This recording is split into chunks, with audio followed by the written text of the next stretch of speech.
नमो शेतकरी महासन्मान योजना आणि या योजनेच्या संदर्भात बघा, अक्षरशः जे वितरण असतं नेहमीप्रमाणे बरं का, नमो शेतकरी महासन्मान योजनेचं हे वेळेवर कधीच होताना आपल्याला दिसत नाही.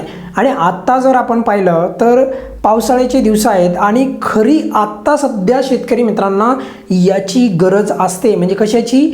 नमो शेतकरीच्या लाभाची. आणि असं नाही की त्या लाभाची काही खूपच काही फायदा होतो शेतकऱ्यांना, अशातला पण काही भाग नाही, पण जो पण काय होतो तो सध्याच्या आत्ताच्या वेळेस माझ्या मते वेळेवर हप्ता मिळायला पाहिजे. मागचे हप्ते थोडे मागे पुढे भेटले, याच्या नंतरचे थोडे हप्ते मागे पुढे भेटले तरी चालेल, पण मात्र हा जो हप्ता आहे आत्ताचा, तर हा हप्ता मात्र वेळेवरच भेटायला पाहिजे, अवेळी नाही भेटायला पाहिजे. त्याचा काही फायदा होणार नाही तसा. आणि या योजनेच्या संदर्भात बघा, आत्तापर्यंत असं म्हटलं गेलं की 1 जुलैपर्यंत तरी वितरण होईल. 1 जुलैला तर 2 महिन्याचा विलंब होत आहे, म्हणजे 2 हप्त्यांचा विलंब, महिन्याचा नाही, 2 हप्ते, म्हणजे 9वा पण हप्ता आपला पेंडिंग आहे. आणि त्याच्यानंतर जो दुसरा जो हप्ता आहे 10वा, तो देखील पेंडिंग आहे. आणि अजून पण या योजनेचा निधी मंजूर झाला नाही, GR आला नाही आणि कोणत्याही प्रकारचे जे शासनाकडून अपडेट पण आलेले नाही. आणि याच्यामुळेच मी एकंदरीत म्हणतो आहे की नमोच्या हप्त्याचा मार्ग जो आहे तो मोकळा करायला पाहिजे. याच्यासाठी जो निधी लागणार आहे तर त्या निधीला मंजुरी मिळायला पाहिजे. या नमोचा जो हप्ता आहे म्हणजे 9वा हप्ता, खरं तर 9वा आणि 10वा असे दोन्ही हप्ते द्यायला पाहिजे बरं का आता एकत्रित. पण एकत्रित भेटतील 2 याची शक्यता फारच कमी आहे, जे आहे ते सांगतो. पण 9वा हप्ता तरी किमान वेळेवर द्या.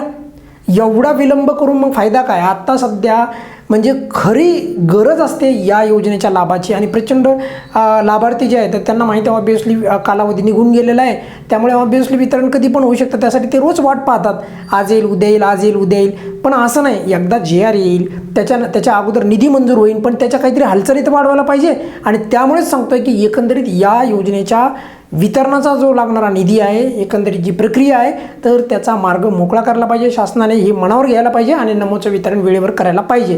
कारण या योजनेच्या संदर्भात बघा, वितरणाच्या संदर्भात कोणी मुद्दा पण लावताना दिसत नाही शक्यतो. असं नाही की लावत नाहीत, बरेचसे चांगले पण आहेत लोक काम करणारे, ते नक्कीच मानतात आवर्जून, त्याच्यामध्ये पण काही शंका नाही.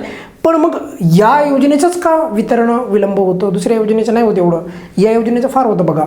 तर 2 हप्ते थकलेले आहेत तरी पण नमो शेतकरी योजनेचा लाभ जो आहे तर तो वितरित होताना दिसत नाही. अजून किती दिवस वाट पाहत बसायचं मग शेतकरी बांधवांनी? ही देखील एक समस्या आहे त्यांच्या पुढे, की मग आणखी किती दिवस आम्ही वाट पाहायचं आहे? आज येईल उद्या येईल, आज येईल उद्या येईल, आज येईल उद्या येईल, किंवा आज तरी काहीतरी चांगले अपडेट येईल, किंवा त्या संदर्भात निधीच्या वितरणाच्या संदर्भात किंवा निधी मंजूर झाल्याच्या संदर्भात कोणतीतरी अपडेट येईल, किंवा GR येईल. तर अशा प्रकारच्या गोष्टी घडताना दिसत नाही. आणि विशेष म्हणजे बघा, 1 जुलैला पण जे आहे, 1 जुलैला पण कोणत्याही प्रकारे जे आहे या योजनेचं वितरण होण्याची शक्यताही नाही. ही पण बाब मी तुम्हाला यापूर्वी सांगितलेली आहे. त्यामुळे राज्य शासनाला विनंती आहे, लवकरात लवकर नमोच्या लागणाऱ्या निधीची जी आहे तरतूद करा आणि लवकर GR काढा आणि लवकर 9व्या हप्त्याचं वितरण करा. या व्हिडिओमध्ये आपण इथेच थांबूयात बघा. जोपर्यंत वितरण होत नाही किंवा निधी मंजूर होत नाही तोपर्यंत आपण हा मुद्दा लावून ठेवणार. ही बाब पण तेवढीच महत्त्वाची आहे. या व्हिडिओमध्ये आपण इथेच थांबूयात. काय अडचण असेल तर नेहमीप्रमाणे कमेंट्समध्ये विचारू शकता. धन्यवाद.